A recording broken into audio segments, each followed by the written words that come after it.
दोस्तों नमस्कार, मेरा नाम है डॉक्टर के पांडे और आपका इस चैनल पे बहुत बहुत स्वागत है।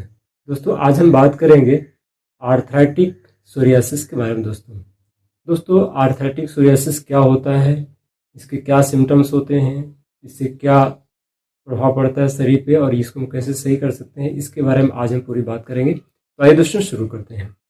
दोस्तों आर्थराइटिक सोरियासिस उन पेशेंट में होता है जिनमें आर्थराइटिस की प्रॉब्लम तो होती है, उसके साथ साथ में उनको सोरियासिस की भी कंडीशंस होती है। स्किन पे जो सोरियासिस के सिम्टम्स होते हैं, जैसे स्किन में चकत्ते पड़ना, रैसेस पड़ना, स्केली इरप्शंस होना, और इस जितने भी सिम्टम्स होते हैं सोरियासिस के वो सारे सारे पाए जाते हैं दोस्तों। तो ऐसी कंडीशन में जबकि जॉइंट्स में प्रॉब्लम हो और उसके साथ साथ में सोरियासिस के भी सिम्टम्स पाए जा रहे हो, तो उसको हम बोलते हैं आर्थराइटिक सोरियासिस। दोस्तों यह होता किन सारे पेशेंट में है? जनरली अगर देखा जाए तो अगर सोरियासिस के जो अगर 100% पेशेंट देखे जाए तो उसमें से ऑलमोस्ट 30 to 40% पेशेंट ऐसे होते हैं जिनको इस टाइप की कंडीशन डेवलप होती है।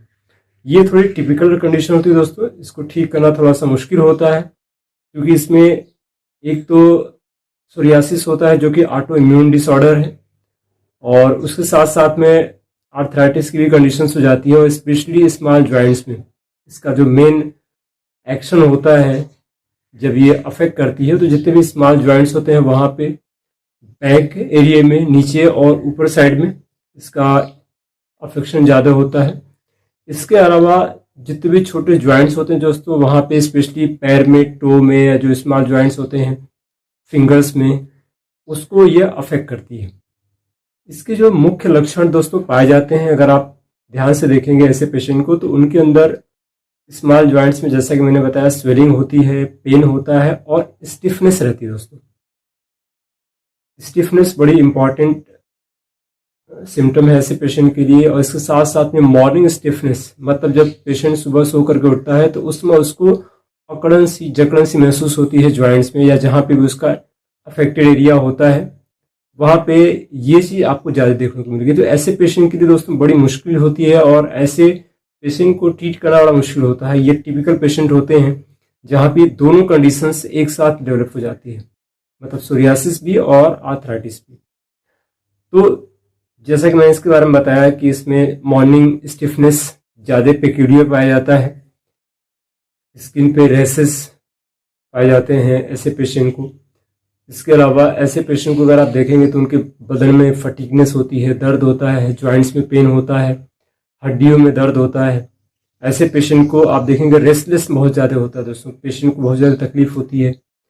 और इसके साथ साथ में जब टेस्ट अगर कराया जाए तो यूरिक एसिड, अगर लैब टेस्ट कराया जाए तो यूरिक एसिड के क्रिस्टल्स इसमें पाए जाते हैं यूरिन में, तो ये इसकी फाइंडिंग आती है दोस्तों।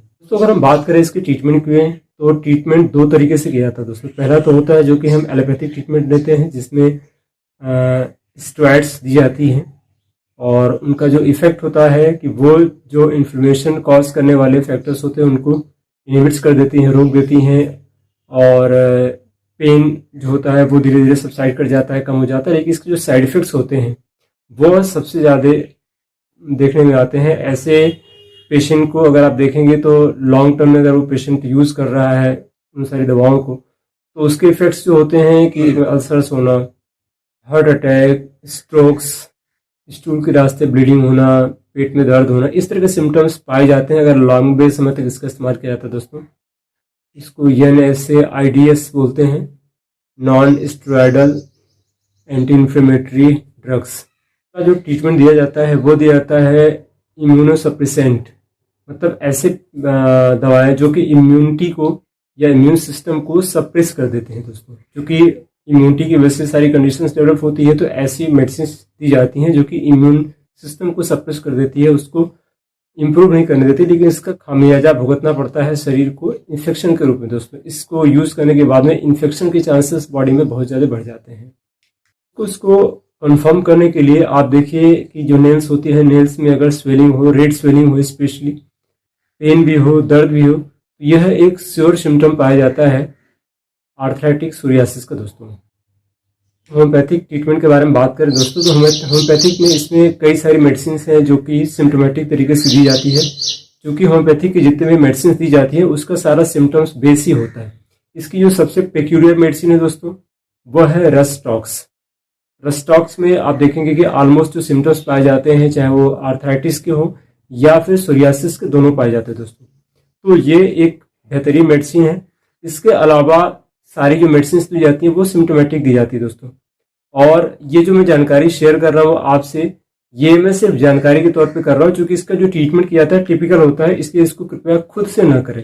किसी अच्छे होम्योपैथिक डॉक्टर से कंसल्ट करके फिर इसका ट्रीटमेंट लें तो ये एक अच्छे तरीके से ठीक होने की तरफ जा सकता है दोस्तों। अदरवाइज केस को और आप बिगाड़ लेंगे अगर आप खुद से करने की कोशिश करेंगे तो, इसलिए इसका ध्यान जरूर दें।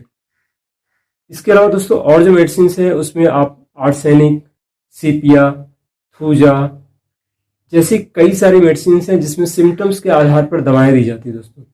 जैसे जैसे सिम्टम पाए जाते हैं वैसे वैसे दवाएं दी जाती है। जैसे अगर हम सीपिया की बात करें तो सीपिया के पेशेंट में आप देखेंगे कि सीपिया का पेशेंट जो होता है उसको मूवमेंट पे आराम मिलता है। अगर दर्द है तो उसमें चलने फिरने में उसको आराम मिलता है, चलते फिरते रहता है तो उसको आराम मिलता है, जैसा कि रस-टॉक्स में भी पाया जाता है। इसके अलावा और जो सीपिया के कॉमन सिम्टम्स हैं वो उसमें मिलने चाहिए, तब आप उसका यूज करेंगे तो वो एक बेहतरीन दवा साबित होगी। इसके अलावा दोस्तों और जो मेडिसिन हैं जैसे नेट्रम सल्फ और भी कई सारी दवाएं हैं जो कि सिम्टम्स के आधार पर दी जाती हैं।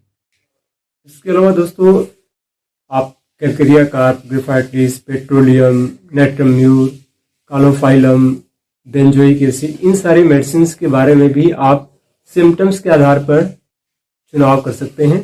आपको इन सारे मेडिसिन के बारे में लिंक आपको मेरे डिस्क्रिप्शन में मिल जाएगा। अदरवाइज आप इसको जा करके चैनल पे मेरे वहाँ पे इन सारे मेडिसिन के बारे में और डीप जानकारी ले सकते हैं कि इसके क्या क्या सिम्टम्स पाए जाते हैं, इसको कैसे हम डिफ्रेंशिएट कर सकते हैं आर्थराइटिक सोरियासिस की कंडीशन में दोस्तों।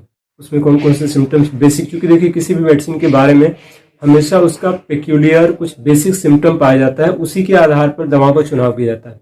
और जो दवाएं दी जाती हैं तो ऐसा नहीं कि एक बार में एक दवा देकर के फुर्सत हो गई, दवाएं चेंज होती रहती हैं। सिम्टम्स चूंकि चेंज हो जाते हैं, एक दवा दिया आपने फिर कोई और सिम्टम आ गए तो दवा वहां पे चेंज हो जाएगी, वही दवा हमेशा चलती नहीं रहेगी। इसलिए मैं कहता हूं कि कभी भी अगर किसी को दिखाना हो तो खुद से इसका इस्तेमाल न करें। इन सारी चीज़ों का इस्तेमाल किसी योग्य डॉक्टर के संपर्क में रह करके करें तो वो इस चीज़ को अच्छे से समझ सकते हैं कि कब कौन सी दवा का उपयोग करना है उनको।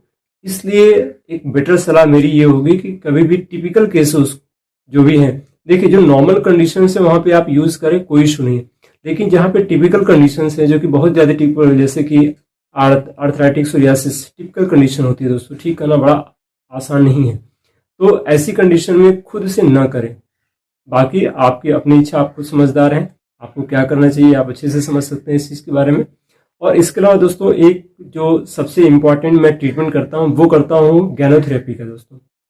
मैं जब आर्थराइटिक सोरियासिस किसी का ट्रीटमेंट करता हूँ तो होम्योपैथिक दवा के साथ साथ में मैं उसका गैनोथेरेपी से भी ट्रीटमेंट करता हूँ, ताकि जो भी प्रॉब्लम्स अंदर हैं, जो टॉक्सिन्स अंदर हैं, बेसिकली गैनोथेरेपी में क्या होता है कि जो टॉक्सिन्स अंदर होते हैं उसको बाहर निकाला जाता है। और ये बड़ा ज़रूरी होता है क्योंकि आप देखिए कि आर्थराइटिक सोरियासिस में स्किन के अंदर में बहुत सारे या फिर जो जॉइंट्स में बहुत सारी चीज़ें होती हैं, केमिकल होते हैं, टॉक्सिन्स होते हैं जो कि जाके इकट्ठे हो जाते हैं अलग अलग फॉर्म में, जैसे यूरिक एसिड हो गया और दूसरे ऑस्टियोफाइट्स हो गए, तो इन सारी चीज़ों के रूप में तो वो सब जाकर के वहाँ पे इकट्ठे हो जाते हैं। तो कभी कभी क्या होता है कि अगर हम उसको सही तरीके से बाहर निकाल पाए, जो कि गैनोथेरेपी में बड़ा आसानी से हो सकता है, तो उसको ठीक करना आसान हो जाता है दोस्तों। तो ऐसी कंडीशन को मैं दोनों तरीकों से, मतलब मैं गैनोथेरेपी और होम्योपैथी दोनों को मिला करके इसका इस्तेमाल करके इसको मैं सही करता हूँ। ये बेहतरीन तरीका है। तो दोस्तों मैं उम्मीद करता हूँ कि आज की जानकारी आप लोगों को समझ में आई होगी और यूजफुल लगी होगी। अगर दोस्तों यूजफुल लगी तो उसको शेयर भी करिएगा अपने ज़्यादा से ज़्यादा दोस्तों में, ताकि वो लोग इससे फ़ायदा ले सकें। जानकारी अच्छी लगी हो दोस्तों इसको लाइक करिएगा और चैनल पर नए हैं तो सब्सक्राइब जरूर करिएगा। फिर मिलते हैं एक नई जानकारी के साथ में, तब तक अपना ख्याल रखिएगा। जय हिंद, जय भारत।